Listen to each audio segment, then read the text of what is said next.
The track is No More Love Songs, taken from the current album by To Kill a King. That's The Spiritual Dark Age. Josh and Ralph, good to have you back. Hey, nice to be here. So when was it then, do you reckon, that you were first here? We were trying to work it out. When we were first here, I mean, that is going back a long way. I reckon. It was right at the beginning, I think, wasn't it? Yeah, so we put our first thing out with Communion Records, which was a single called Fictional State. And I don't know, is that like 7 years ago maybe? Or yeah, something probably is. Like that. And I think we did, maybe came here, we did a little round with that, so it's probably that, before anything. I mean, what an incredible journey it's been. And the great thing is, it continues apace, doesn't it?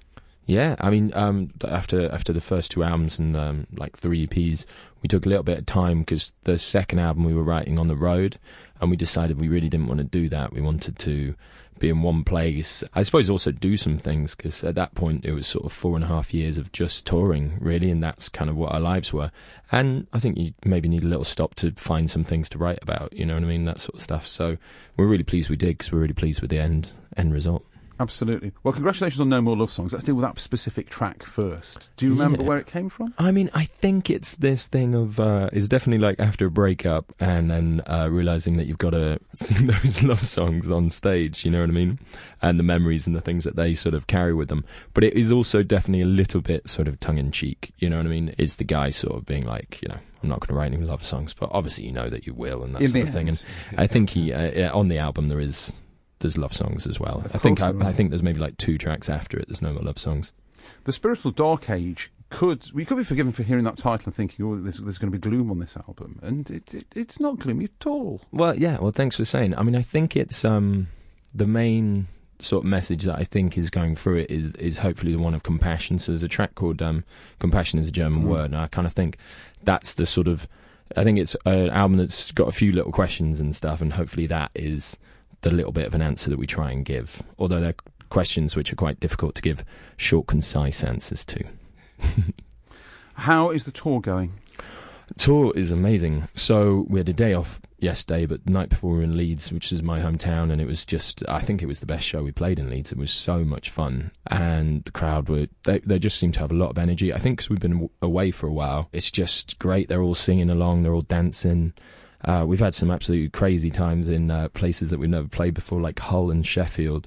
Hull was like the last days of Rome. Like, it was, guys were getting naked, girls were doing dance moves I've never seen before. I was pulled off of the stage by a very big cage fighter.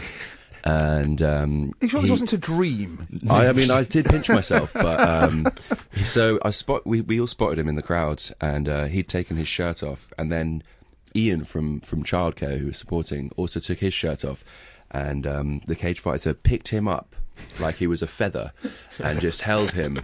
And then a few moments later, when I wasn't behind the drum set, I was just wandering around, as I sometimes like to do, and I was stood at the side of the stage, and he put his hand out, and I thought it was just to shake my hand.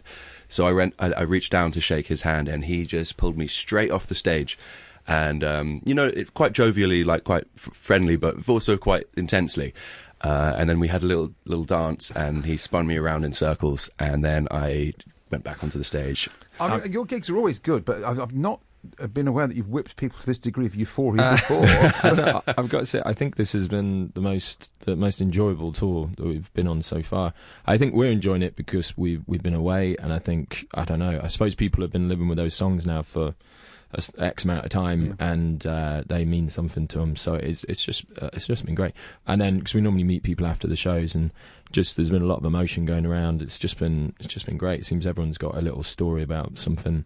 Meeting a lot of people where there's a track on the first album, and I guess because they probably got into it when they were younger, and now they're grown up, and it's become their first dance at their wedding or something like that. And that's just, it's one of those things. Cry?